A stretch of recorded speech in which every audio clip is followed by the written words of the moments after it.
Well, Ben, those winds have calmed down quite a bit since earlier this afternoon when we were seeing wind gusts about 20 to 25 miles per hour all afternoon.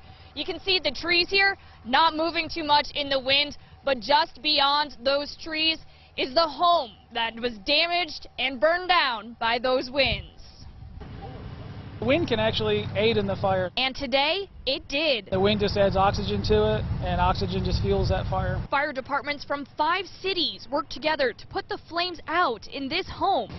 But the house wasn't their only concern. The fire, once it gets outside of that structure, it gets into the grass, it's going to run on us, especially with the wind. And that's what happened. Firefighters say wind pushed flames into this field.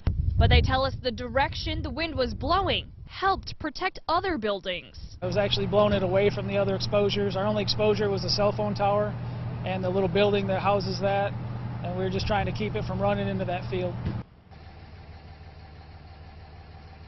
And crews tell me they do not know what started this fire, but they are saying this home is being considered a total loss. They tell us an investigation is ongoing.